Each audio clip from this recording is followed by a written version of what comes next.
whether you're a mom or a dad, you're trying to figure out, how can I be the best I can be at work? How can I be the best partner? How can I be the best parent? I think there's a nuance in terms of what the universe needs from a woman versus what they maybe need from a man.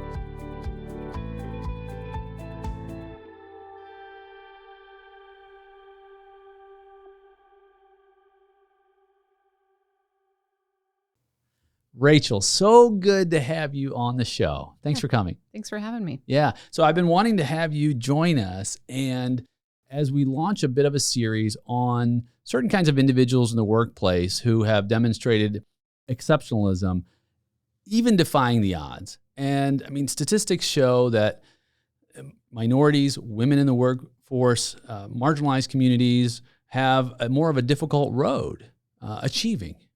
And I'd like to unpack this conversation, especially from your perspective, you in leadership at Google. Share a little with our audience about your role at Google, your background, and you're an A player 100%. So how you got there, and we'll talk about some challenges along the way. Yeah, absolutely. So I have been with Google for it's almost 3 years, about 2.5 years. I actually joined Google, came into a sales leadership role. I would say probably more critical to my career was kind of my transition into leadership, which actually happened at Microsoft before I came to Google. So I joined Microsoft as an individual sales rep and had an opportunity to work for two amazing leaders, happened to be men, that really invested in my career and supported me and spent a lot of time talking to me about kind of what they saw in me and my potential, and actually encouraged me to pursue a leadership role. And so I went on a journey there for a couple of years, getting ready for a leadership position, identifying the right leadership position, interviewed for one role, did not get it, and then interviewed for another one, got it, and then had a couple leadership opportunities at Microsoft. And so I would say it was more that journey at Microsoft that has been more impactful in terms of how I kind of came into my own from a leadership standpoint. But what has been even more empowering with me when I came to Google is it gave me an opportunity to kind of say, okay, what did I learn on that journey at Microsoft, and what would I do differently here at Google? And one of the big commitments I made to myself is I took things very seriously at Microsoft for a variety of reasons, and I think we'll probably talk about that here in this conversation today. And when I came to Google, I made a commitment to myself to try and have more fun, try and enjoy the ride and the journey, not take myself too seriously. And I would say most days I'm successful. Some days it still gets the best of me. Is that a culture thing? I mean, remember the old commercials where it had the Microsoft guy and the Apple guy, and the Apple guy was, I guess, hip and cool, and the Microsoft guy was more button up and serious. I mean, is that a culture thing from Microsoft to Google? Is Google more like the Apple guy, or are they similar cultures? I think you're onto something. I think there is something in how I'm wired where I tend to be a little bit more on the serious side, but I do also think there's something there culturally, just in terms of how Microsoft at least ran their business for most of my career there, versus at Google, there's this whole concept of Googliness, certainly putting the customer at the center of it, but also having fun, looking out for each other, doing the right thing. But Google tends to be a much more laid back atmosphere, more casual. And so I think the workplace environment absolutely has something to do with it too. Well, yeah. And then these are companies that were started by individuals, either in a garage or, very, very microscopic. Of course, Sergey Brin, Mike Page, and Bill Gates. Yeah. All of these individuals started as young people, just figuring out, hey, we're part of this tech era. And so, culture, when we're talking about culture is generally top down, especially when a company starts out in a very small way like these companies did. So, of course, Bill Gates' personality, if you will, has been infused in the Microsoft culture, just as Google's culture, right? There's an infusion. And you can look at many different companies. You can look at Walt Disney in the Disney culture. You can look at Steve Jobs, of course, in the Apple culture, and go to many different companies. And it's interesting because you hear about Google from the outside, and the at least from the outside, what people would think is the utopia of organizational culture, right? And it seems from the outside like it's a benchmark. Like, wow, they really take care of their people. Now, of course, internally, things aren't always roses and lollipops, right? I mean, that's organizations. And I wonder, when you came to Google, was your expectation that it would be more relaxed and more laid back? I definitely think so. In fact, there's a category that people get interviewed based on. It's Googliness and leadership. And it is that culture fit piece where we're specifically looking for, can an individual be googly? Can they demonstrate leadership skill in a variety of different roles, right? And so we interview specifically for that. So that was, part of the reason why I got brought to Google, and certainly how I've built the team that I lead as well. Googliness. Is that are there measurements for that? It is certainly something that gets discussed when we're doing performance reviews. To what extent are people googly or are they not? How are they looking out for each other? How are they doing things for the greater good of the customer, of the team unit, all of those things? Absolutely. Oh yeah, you can measure that. Yeah, you can get real data. That's exciting. So you came into Microsoft as a rep, and so you had no real leadership at that point of individuals within the organization. Of course, you had leadership of the sales cycle and working with customers, because I always look at sales and leadership as symbiotic. I look at, if I were to look at leadership as influence, of course, sales is also influence, and ultimately effective leadership, I would consider effective leadership an act of achievement as well, because you want to achieve that better future state. And the same thing with sales, right? You want to have achievement of the desired end goal. So they go hand in hand. Was your vision to be in leadership?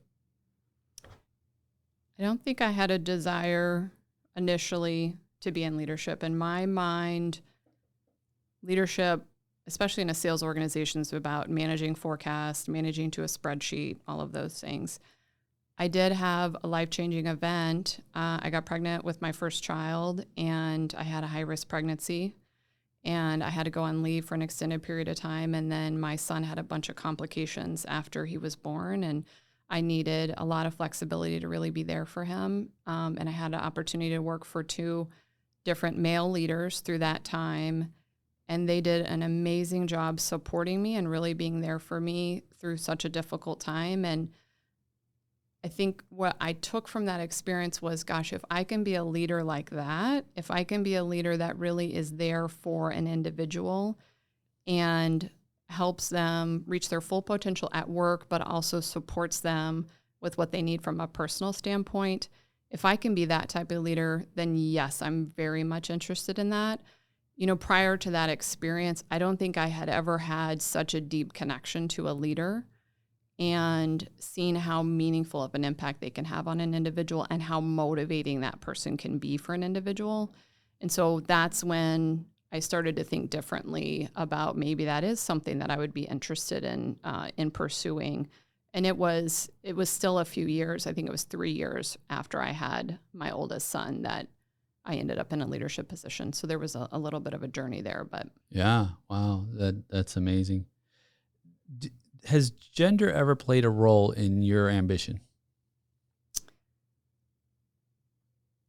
It absolutely has. I would say there's a couple things probably just good to know about me. My mother was an architect, with male-dominated trade, I would say still to this day. When she sat for the board to get her certification or whatever it was that was required for her to be an architect in the state of Missouri, she was the only woman that took the test at that point in time. But what I saw was certainly not that challenge. It was more my mom was an architect. She went and did this thing and kind of worked in this space. Her mother owned a print shop, owned her own business. So I kind of grew up seeing these two women in male-dominated environments. And so I don't know that I put a lot of thought into it early on. It was just, hey, if I want to go do something, I'm going to go do it. I never heard them say I got held back because I was a woman. It was, I wanted to be an architect, and yes, it was challenging, but I went and did it. I wanted to own a business. Yes, it was challenging, but I went ahead and did it, right? Where I think it maybe started to play a role for me, I mean, gosh, there was a number of times I didn't even know it had an impact, right? How decisions were made. I never had full visibility into how it impacted me, whether the first job I went for that I didn't get, did that play a role? I think the bigger piece is how I've made decisions based on things that are important to me outside of work. Becoming a mother, being a parent, willingness to relocate, not relocate because it's good for my kids or not good for my kids, all of those things. Having the responsibilities of being a leader and also a mom, and also a woman that has, certain things I need to do to take care of myself health-wise.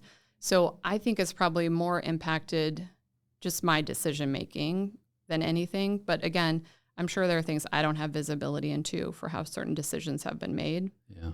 Now, I wonder, do you have visibility in compensation? I mean, is that transparent? Because there's still statistics that show that men are better compensated than women, even though women comprise 55% of the workforce. Of course, we know that the disparity even grows from CEO level, right? I mean, there's lots of areas that we can quantify. Is that one that you're able to quantify, or that you were able to quantify coming into these leadership roles? A topic I feel very strongly about. So for me personally, there's never been, transparency in any of the roles I've ever taken that said, here's what you're paid versus a male in the same role for you. There's never been that level of transparency. I do obviously have visibility into when I hire people and what we're bringing them on at in comparison, and also how we're rewarding people when we're, doing performance reviews, stuff like that. And so it's absolutely something that I feel like is my responsibility to make sure that the women on my team are compensated fairly and equally based on the work that's being done, whether you're male or female. And so I have advocated strongly on behalf of women on my team to make sure we make certain situations where there might be inequities, that we make those right. And just went through that recently. And then I also had an opportunity where someone that was leading me over the last few years saw a disparity and took action on my behalf as well. Wow. Yeah, because I think that's part of this conversation. And I mean, I'm very passionate about the same topic. My mom was a single mom, and some of our audience members would know these stories, that she was kind of like your mom. She did what she did. Mm-hmm. And I never thought, okay, well, my mom was an immigrant, a person of color. I guess you would call that. I don't even know what color is these days. It's like, okay, you can be like, I've got family members that are very light, and I've got family members that are very dark. It's like, who's a person of color and who's not? Because we're all from the same, family. But all in all, the point is that there was, she came from another country, and she had to make her own, and she did whatever she could. And I learned from that example. And I never thought, well, because, we were, Near Eastern or Middle Eastern, that there would be inequity because you don't know what you don't know. Right. Of course, I was entrepreneurial, so I didn't have the corporate track. But at the same time, the more I began to learn, especially educationally, when I was working on my bachelor's degree, and then of course my master's, and then my PhD, my eyes really began to open to some of these disparages in organizations. And then I was tasked with an assignment working on my PhD. We were in a debate class, and you and I talked about a little bit about this off the air. And one of the topics was, can women have it all? And of course, this is in the workplace and at home. And my group had to take the position of yes. which was good because in some ways, because my professor is a woman. So it was an easy layup for saying yes. But at the same time, I believe that answer is yes. And the question is, well, what is all? Well, if you think about what's all, it's they can have equity in the workplace. They can have equity in their opportunity. Not necessarily outcomes, because we can, outcomes are sometimes up to us, right? And at the same time, sometimes some aspects of outcomes are beyond our control altogether. But at home, you talked about taking some time off. And I think about this, and some women that I researched said, we can have it all, but there's a trade-off. There's sacrifice. And I wouldn't, and I want to hear what your opinion on this, but that's not just women. That's people. I mean, everybody has to make sacrifices for the direction they want to go, because they can only say yes to so many things before they're out of resources. What's your opinion on that? So I have a lot of opinions. I agree with you in terms of men and women. The whole idea of having it all, it requires sacrifices. We put our pants on the same way. Whether you're a mom or a dad, you're trying to figure out, how can I be the best I can be at work? How can I be the best partner? How can I be the best parent? How can I take care of myself? And every day we make decisions on how we're going to show up, where we're going to show up. I think there's a nuance in terms of what the universe needs from a woman versus what they maybe need from a man. And I'll share this from a personal, like just for my own family, because I can never speak on behalf of all women, just like I shouldn't speak on behalf of all men. I am the nurturer for my children. And my husband is definitely the disciplinarian. So if my boys need emotional support, they need me. Is that because I'm their mom, or is that because I'm wired in a way as an individual? I'm not sure, and I don't spend a lot of time thinking about that, right? In some families, it might be the opposite. Plenty of women I know are the disciplinarian, and the dads, provide that emotional support. So I tend to be very careful, right? And so, another thing that's unique about us is, after I had my first son and he had medical needs, one of us had to stay home. I had the insurance. My husband was a contractor at the time. And so we made the decision that he was going to stay home. So he was a stay-at-home dad, and I was the breadwinner for the family.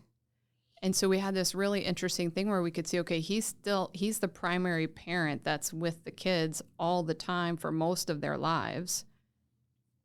And I'm still the one that's nurturing them, and he's still the disciplinarian, right?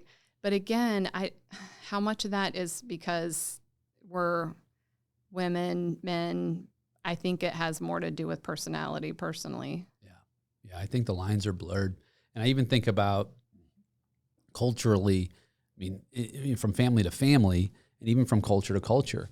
My parents were immigrant Palestinians, and not always, but generally in those communities that I grew up in, and including my family, the mom was usually the disciplinarian. Mm-hmm. And it's an interesting dynamic. And so even culturally, there can be different nuances to the relationship.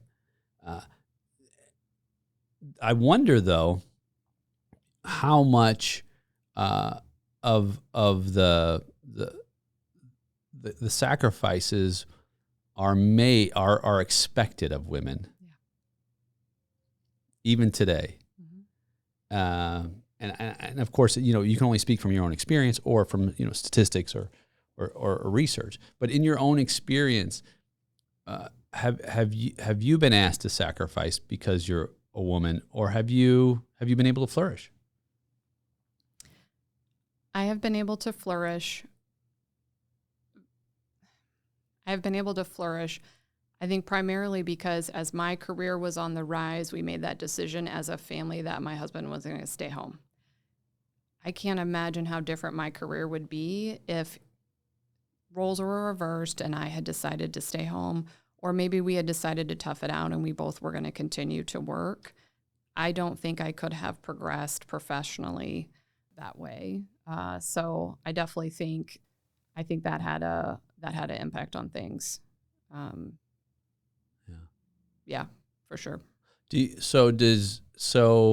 And I applaud your husband. Has he taken heat for it? Oh, yes. Yeah, for sure. It's interesting because, in the early years, we'd get together with friends socially and he'd be hanging out with his buddies and most of their wives had made the decision to stay home. And the men would be complaining about their wives, what if they don't do enough or whatever it is, right? And I'm like, in that situation, do you stand up and say, like, this is the hardest job I've ever done, being a stay-at-home parent? And he's like, no, heck no, I'm not saying anything in front of my friends. Why would I admit to that? I'm like, because it would be this huge, like, service to everybody that has made these sacrifices to be a stay-at-home parent.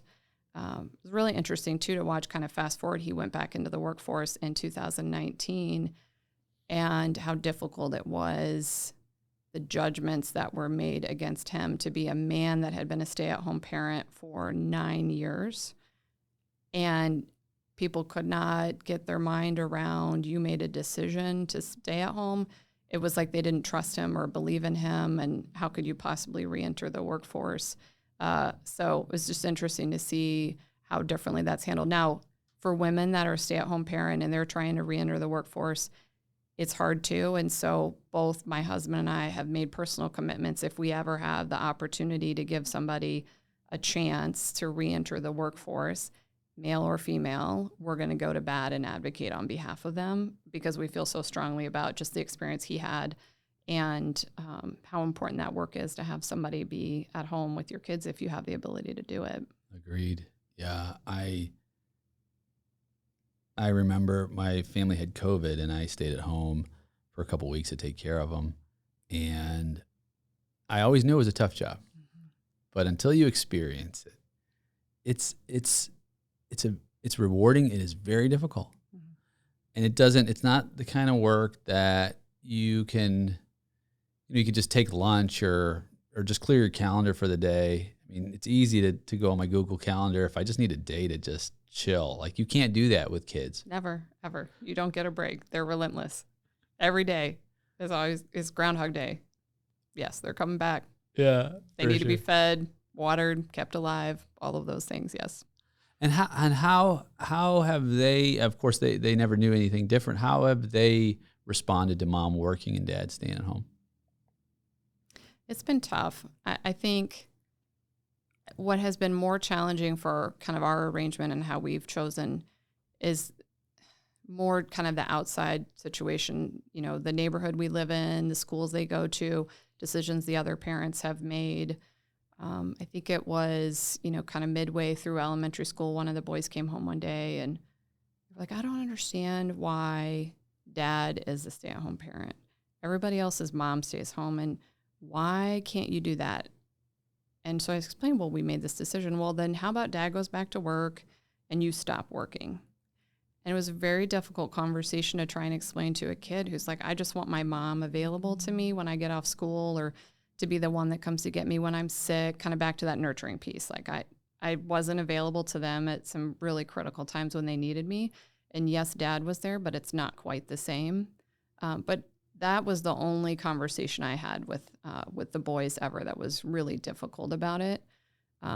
Another piece is the school always still calls the mom, the doctor's office always still calls the mom, camps, all of that stuff. It's always, and my husband would get really, really upset about it as well. But, for the most part, we talk about the life that we're able to have based on the progression I've made with my career and, some of the things that are, upside for us, vacations we get to go on and things they can have, and now education that they have access to that they wouldn't otherwise. And I think they've kind of rallied around it. But there are still moments when I know that they wish I was a little bit more available to them, for sure. Yeah. And if we flip it and it's dad in the same role and you at home, and of course, you're responsible for a very important role that's time consuming. Dad won't be there for some moments as well, right? I mean, it's literally a role reversal. And I say that because my wife stays at home, and she decided, she was a career woman, and she decided to homeschool our son. Of course, that's a full-time job in and of itself, and bless her for that. And there had been events that with my schedule, my career, that I was not able to be there. And so it's a sacrifice when we're committed to making a provision, to getting out there and doing whatever it is that is in our genius zone for the family. And I tend to wonder if there's, when society, will begin to catch up and say, start to break some of these long held, I don't even call them beliefs necessarily, but they're just societal cultural norms, if you will, that almost negate the progress we make. Yeah. And of course, I think part of it is us getting involved in having the conversation like we're having today about the trials, about the triumphs, and about how we can continue to progress together, so that ultimately we have a robust and healthy culture, both organizationally and at home. Yeah. I think there's two things that are really important to that journey: advocacy and allyship. And I think it happens one day at a time, one moment at a time, one conversation at a time. So we talked about, equal pay, having somebody that can advocate on another individual's behalf, and that individual advocating for themselves to say, I deserve more. I want to make sure I'm paid the same as everybody else, and someone else that's advocating. Allyship, similarly, if a woman's singled out in a conversation because she's maybe a new mom, to have a man in that same conversation say, I'm experiencing the exact same thing. I was up with, my newborn last night, didn't get a full night's sleep. And so I feel your pain, you're tired, but you're still showing up, and kudos to you. So I just think advocacy and allyship is so important. And again, it's every day in all the conversations. It's not once a quarter, once a year, every now and then we do those things. I think it's little moves that need to happen, on a pretty regular basis. Yeah, I like that a lot. I'm curious how you having an awareness of some of the challenges that you face, how does that impact your decisions? Because you're responsible for attracting, developing, leading, retaining talent. How has that impacted you and how you create exceptional teams? So when you say challenges, I'm going to include all the challenges in that. I think it makes me a better leader, not only in how I recruit and hire talent, but how I take care of people. And I think it goes all the way back to the story I shared with you around the support that I had and advocacy I had from a couple of strong leaders. I think to my most challenging time, what did I need in a leader?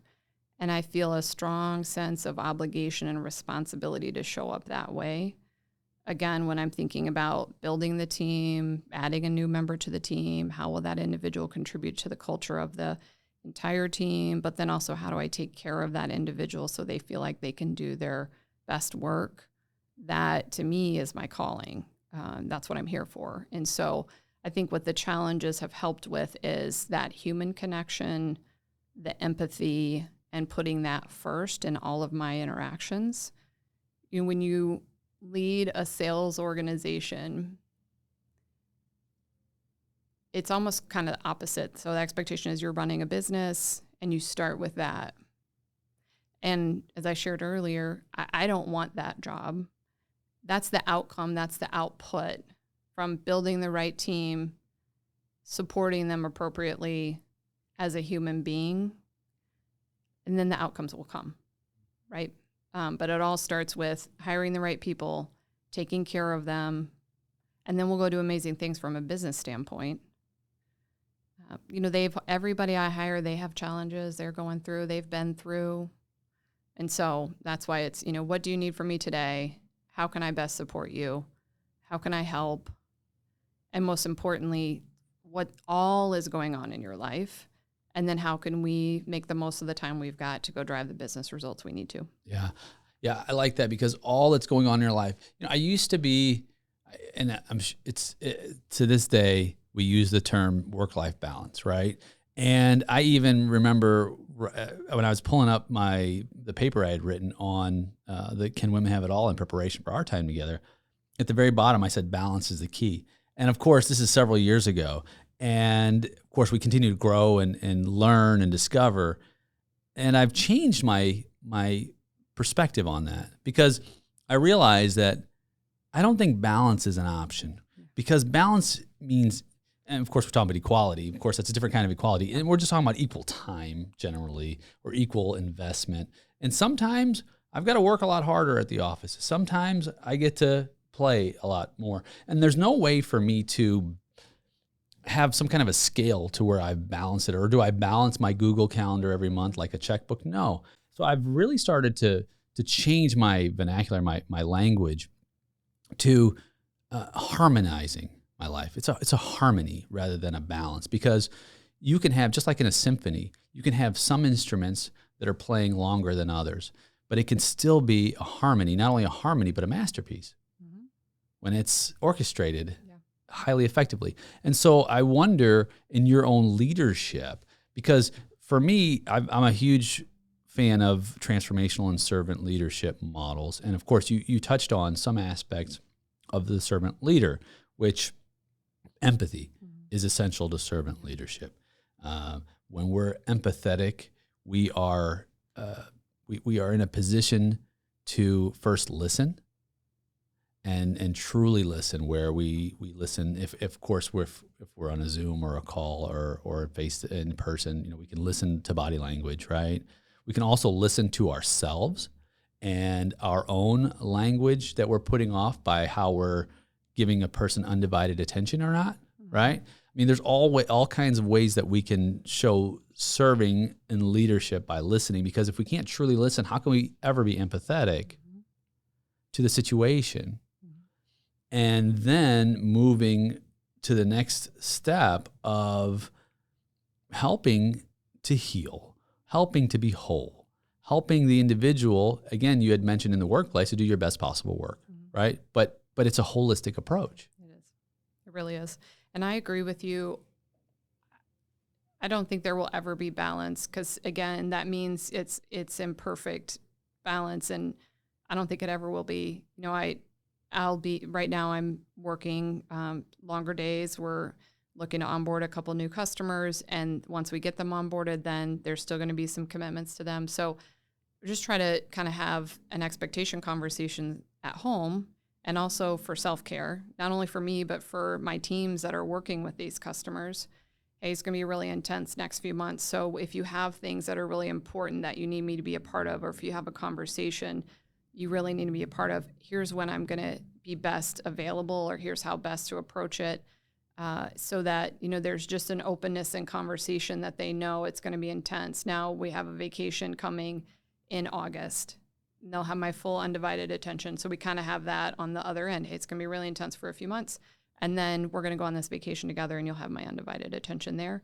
But I'm also not saying hold everything until then, because that's not how kids work.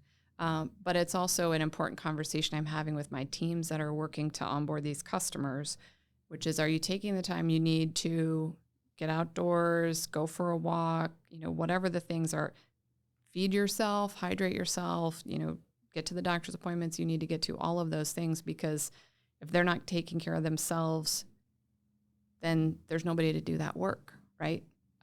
And so I think there's an ebb and flow. And so how do you kind of make sure you've got all the right support mechanisms, including support from your leadership team, but also, your personal kind of ecosystem too, to help you through those busy times. And then how do you go really enjoy when you can catch your breath and get some downtime? I love it, because you're giving your team permission to prepare themselves. And the self-care piece, a huge advocate, because it's usually the first thing to go when we're tasked with high challenge situations, or our time resources just are diminished. So, well, self-care, I'll just self-care later. But really, having that as a forefront is, okay, self-care first. Just like when you're on the airplane, right? And we all know the analogy about when the breathers come down, right? You put it on yourself first, the oxygen, and then someone else, because if you can't breathe, you can't help anyone. That's where self-care comes in. But the fact that you have a conversation around, this is important. It's not only important for you, it's important for me, because I care about you. That caring, I think it was Maxwell that might have said, people don't care what you know until they don't care what you know until they know that you care, right? Because I tend to fall into this. So I've got people who work for me as well, and I have an employee for years. I would go by his desk when we were working in the same office, and I'd put a banana or an apple or some piece of fruit on his desk, and no pressure, but it's there because it's good for you and it's healthy. But it wasn't necessarily the piece of fruit. It was that I went out of my way to get the fruit and to think of that individual and to bring it to them. And it creates a connection. That's one. Two, the expectation conversation, especially with the family, or even with your coworkers, your colleagues, right? Conversations are the basis for relationships, and hopefully strong and enduring ones. Same thing with us. I have a very busy time of year because I own an accounting and advisory practice, and mid-January through mid-April, it's a season. And so we have the conversation around the expectation. And years ago, I started changing how I told the story about this season. And I told my family, if you imagine if we're farmers, there's a time to plant the seeds and then there's a time to harvest. And the farmer during harvest time it's a very large commitment. But I've never encountered a farmer who complained about a good harvest, complained about a good crop. So as a family, although this is going to be a very difficult time for all of us, not just me because I'm at work, it's going to be difficult for you too. But let's rejoice in the good harvest. And that changes the mood and the tone. And then after the harvest is over, like you said, right? You get your vacation time. Let's then celebrate. Yeah, that mindset is so important. It's really important. The work that my team is doing currently is some of the hardest work they've ever done in their career because we're winning new customers. So it's not an established customer base. You've got to go win new customers, which is really hard to do. People don't, even with Google, that brand name, this is a newer business for Google. And so we talk a lot about having the right mindset. And yes, this is hard work, but it's going to be worth it, because in the end, if you weren't here and you didn't go pursue these customers and take the right approach and all of the things that they're doing, it wouldn't happen. So it's really meaningful work that you're going to be incredibly proud of because you went and made that happen, versus, kind of just the day in, day out, focusing on the challenge, more focusing on kind of the prize for making progress and celebrating the little victories along the way. We celebrate getting a meeting. We celebrate doing a briefing, celebrate, all of those things. I think mindset is so important because you're right. If you're not in the right headspace, it's a really daunting task. Yeah. And I believe that small victories build courage. And so, and now some would argue, well, the kids that play the game and everybody gets a trophy, and that's not what we're talking about. We're talking about illuminating progress and really illuminating a path. And I think as we really dig into this conversation now around just leadership, leadership is at its finest when it can discover a better future state that's shared, and as you said, and give a sense of purpose, meaning, value. I think it's been said that people will fight for money, but they'll die for a cause. And the other aspect of that is people don't really work as much for companies, even as a big company as Google. They work for other people and work with other people. I don't even my employees. I don't even call them employees. I call them my colleagues, right? We're all on a team. We share the same purpose. Now, we may do things for different reasons, but the purpose is, what is it? Our mission, right? And if our mission is, as Drucker would say, to create and satisfy a customer, at least in some part, right? But our mission is also to have a quality of life. Because I think today, even in this and just to revolve around this, pandemic / post-pandemic world we're living in, more and more people are having an existential discovery where they're starting to find that my life is more than my career. So how are you navigating that space especially in a tech company, right? With your people, are you conscious of that? Are you seeing that manifest in the workplace? How are you working around this idea that, how can I have more value in my life, not just in my work? You know what? That is a really good topic. We have spent a lot of time over the last couple of years talking about how we've been impacted, what the individuals need for support just to get through it. I don't know that we've spent a fair amount of time talking about the discovery that has taken place as a result of it. There's a fair amount of conversation that's happening around this whole idea of return to work because we really have been remote for the last couple of years, and we're just starting to get back out and meet with customers again. And so, there are some people, they couldn't wait to get back out and meet with customers. And then there are others who, there's real implications. They've been home with their kids and it has, a real impact, male or female. Them getting back out to these meetings is disruptive, right?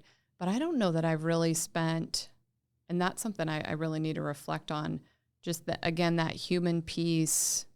Are there other areas that you're looking to explore, or epiphany is probably not the right word. Not a lot of that has come up. And so that's something I'll kind of take a note of just to see how I can best weave that in. We certainly have spent, conversations around what new hobbies are you working on while you've been home more, lots of musical instruments, lots of cooking, lots of beverage making, that type of stuff, lots more exercise. But I don't know about just kind of checking in, hey, as we're getting out with and seeing more customers, how are you adjusting? That's more of the conversation that I've been having with the team, and just making sure they know that it's not a all or nothing, right? Hey, we've opened the floodgates and now you've got to be on the road 5 days a week like you used to. No, how can we have the best of both worlds? How can you still have that connection that you built at home and now go see customers in person some of the time?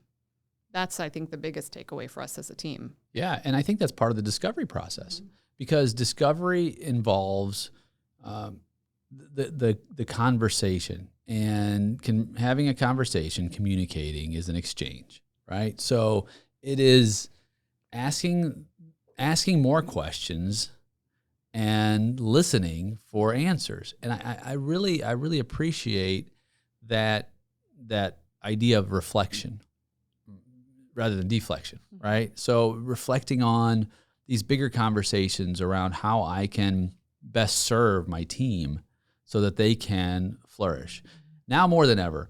And I say that because what I think part of what the pandemic has taught us is that, especially when you're doing Zoom calls or video calls, that you're in people's living rooms and you're seeing their families and you're seeing their pets and you're seeing their life. And I think we're losing in some ways, some of the tight woundness, if you will, that was originally attributed to the business life and the personal life, right? And now that's beginning to fade a bit. Have you experienced that as well?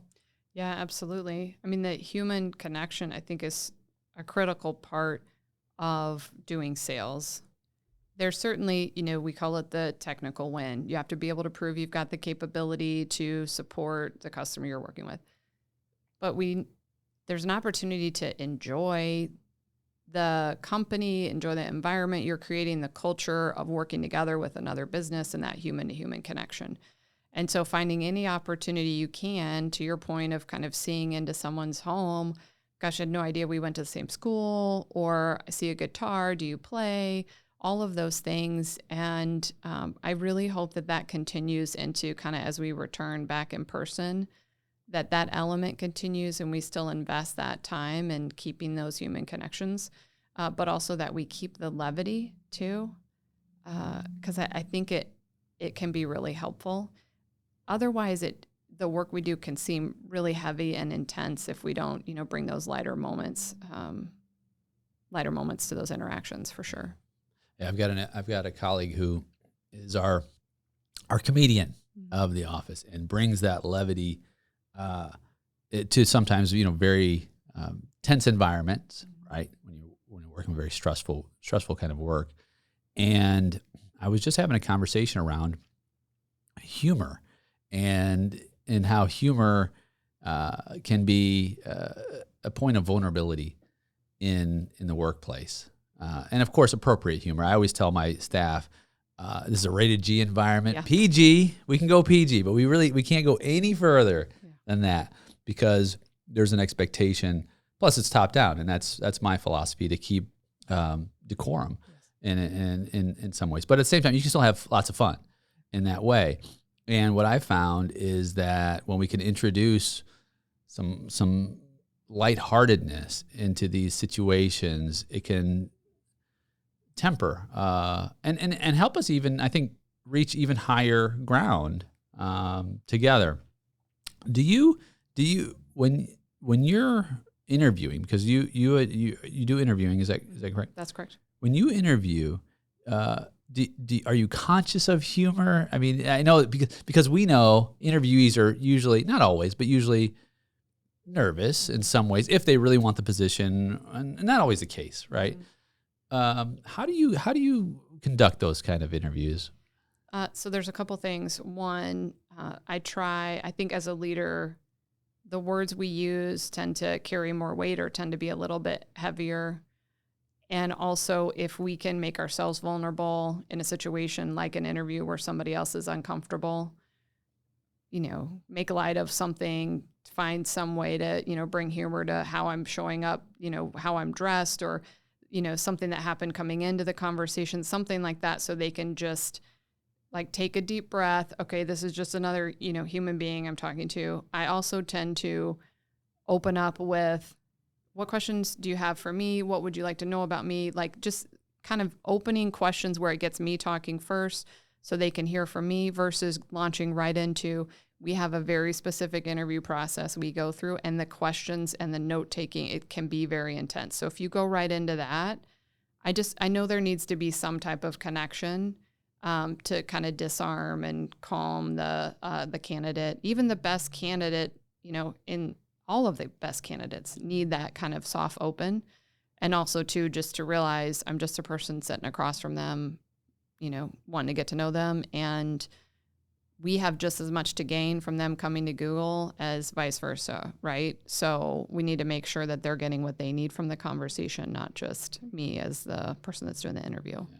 Has it been more difficult to secure, to find A players and to bring them on through this pandemic time? I think the part that's been harder is just building pipeline for candidates. A big piece of that was, getting out into the local markets and, hey, do you want to grab a coffee when we don't have roles open? But just to get to know people and build that pipeline. So when a role opens up, I think that's the best way to go about it. And it's really hard to do that when, people were so burnt out on hopping on a virtual session or a cell phone call versus grabbing a coffee or a meal or something like that. So I would say it's probably hurt that pipeline development. And also, too, I think to your point earlier, a lot of people are reassessing, what am I looking for? And, it might be a totally different field altogether. It might be taking time off, a sabbatical. And so another big piece is, what mindset are all the candidates in, right? What does the talent pool look like given that shift in landscape? So that's definitely had an impact too. No, that's good. I think about this pipeline piece. It's really probably underutilized, as far as a temperature perspective, because traditional means of hiring is going to be recruiters or different types of Monster or ZipRecruiter and whatnot. And some of the best leaders who bring on top talent are cultivating relationships for weeks, if not months, if not years. And when the timing is right, when there's a context conversion, then those resources are then called upon and say, hey, let's have a conversation because we may have some synergy here in this period, this role. I think that there's possibilities there that we, as far as leaders, whether it's corporate, mid-sized businesses, even small businesses, where we've got to develop that. I know that I'm going to date myself, Rolodex, right? Of individuals, and I, even just talking it through with you, whether it's on a spreadsheet or whether it's in, I would even encourage to document, individuals, skill sets, relationships, not just having a resume. I mean, that's good, but actually on a sheet to where that when there's an opportunity that you can reach out and you've already got that relationship somewhat cultivated. Yeah. I don't know that we do that. I don't know that we do that enough. And the intentionality, I think, in leadership, whether it's executive or any level, in the organization, is are you this is a question I might throw you off a little bit. Are you finding ever that being a woman, if you don't hire a woman, that you may get some pushback and say, oh, you're not hiring me because I'm a woman too? Has that ever come up? That has not ever come up. But I will say this. There is this philosophy that if there is, so we do executive alignment, sponsorship, things like that. And a lot of times people say, well, that's a woman leader, so we need to find another woman leader to connect with her. And that doesn't always work because, again, we're all individuals. So the best thing to do is, what are some of those similar personality traits and how can you match those? And it might be a man and a woman, or it might be a woman and a woman, right? So there definitely is a dynamic there. I don't know that I've ever experienced that in terms of hiring, but I will tell you this. I am constantly looking at the makeup of my team and knowing that it is a delicate balance. We need to constantly be looking for, how do we bring diverse perspectives to the team? And that is an obligation that I have to the business, but also to the team, because I think if we start looking all the same and we start having all the same experiences and having the same perspectives, then it's just a bunch of people at a table saying, I have this idea, and everybody else saying, that's a great idea. And then we're, maybe running the business into the ground. So I I wouldn't necessarily say for one individual role, but it's certainly something that I'm constantly tracking to make sure we're bringing those diverse perspectives. I'm glad you brought that up. Diversity, I believe, is one of the most important opportunities for innovation, for ideas. And of course, when we're talking about innovation, it's such a big word because we think it has to be disruptive innovation. Innovation just means ideas, right? And ideas ultimately lead us to a better future state. Now, a disruptive innovation would be when something is innovative in such a way that going back to the old way would simply be unthinkable, right? Like my 8-track cassette I have at the other office. That is unthinkable as opposed to today just downloading music or whatnot. But think about I think about the diversity in an organization, and we've got a diverse organization as well, and the ideas that come upon that because of all of these obviously diverse or different perspectives. And it's not just in an organization. If you think about society as a whole, think about how society grows. Society grows when you have new ideas coming in. So if you look at throughout history, right, the Roman road is a great example, where the Pax Romana, the Peace of Rome, where you had all of these areas that then could communicate that were different to create new ideas. Same thing today. I mean, we've got a new Roman road, which is obviously social media and the internet and our ability to learn from others who have completely different perspectives. And to be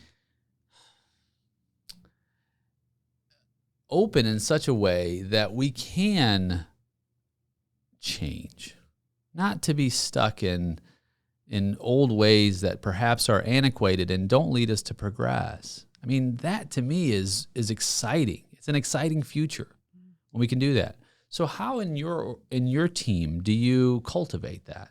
How do you stoke the flames of innovation and diversity that you have? Well, one of the things that we haven't talked about yet that I think is really important is having diversity in age. And so for all the teams I've built, having somebody that has extensive experience is what all recruiters would tell you need. But I tend to look for people that are maybe earlier in career and have less experience, to invest in them so that we've got talent coming in and has a longer trajectory within the company. But also for the reason you just mentioned, which is they're going to bring a totally different perspective, new ideas, new approach. And then I tend to be very purposeful around finding opportunities for them to share their successes, share their learnings, and put them on an equal footing with the people that, are later in career, have more experience, so that they can share their experience and their perspective, but so can the people that are earlier in career. And I think it has been critical to my success building high-performing teams because sometimes you have to mix things up. You got to try different things, but you also have to help develop people that are earlier in career, and they need strong mentorship too. So we talk about it as kind of bidirectional mentorship, right? How do they bring something different to the conversation? How are they adding value to each other? And it's been really meaningful to see unfold here at Google and at Microsoft. Wow, bi-directional. Mm-hmm. I love it. Is there mentorship in that as well? And and when I say that, mentorship doesn't necessarily have to be, age linear, right? Yeah. Do you find that sometimes the new entrants, if you will, have a mentorship role with some of in terms of, hey, look, this is how we're doing things today in the modern age, yeah. Right? And to take a risk on trying something new. Yeah. Have you found that at all? Yes. And a great example of that is, how we're using social selling to engage with businesses. And that's an area where the people that, are earlier in career are great at, and they feel more comfortable using that, and it's an asset to their approach. And so they've, shared that. And also one of the members of my team is doing videos, especially at the height of the pandemic, to try and get that initial meeting, sending a video of a message to an executive that she wanted to meet and interact with. And so she shared the video. So there's some humility involved, right? She shared the videos out with the team, and some of the team said, oh yeah, I'll give that a shot. And some of the team said, oh, that's not really my style. But, and again, that brought levity too, right? Because then there's that, kind of camaraderie amongst the team. And so yeah, there's goodness all around for that. I love it. I love it. And what about you? I mean, as far as, your own leadership journey, the mentors who have impacted you, I mean, mentors from afar, we would call them, or even in your own camp. Talk a little bit about that. Yeah, it's interesting. There's this concept of a mentor and then a sponsor. And I have had a variety of different experiences with, people officially being my mentor. Quite honestly, I've kind of gathered people, that I worked for, and I really appreciated their leadership style. And, they moved on to another role. Hey, will you stay on as my mentor? And that's been really meaningful. But then I've also found, having a sponsor, someone that's going to advocate for you when you're pursuing advancing your career. And that isn't always the same person as that mentor, right? A sponsor is somebody that's going to say, hey, you should take a risk on this person, or here's why this person isn't a risk, and you'd be crazy not to hire this person. But then also, I think there's a third bucket of people for me, people that I've had an opportunity to interact with that maybe took an approach that didn't resonate with me. And I think I've learned more from those people probably than a formal mentor or a sponsor to kind of say, I'm never going to approach things that way.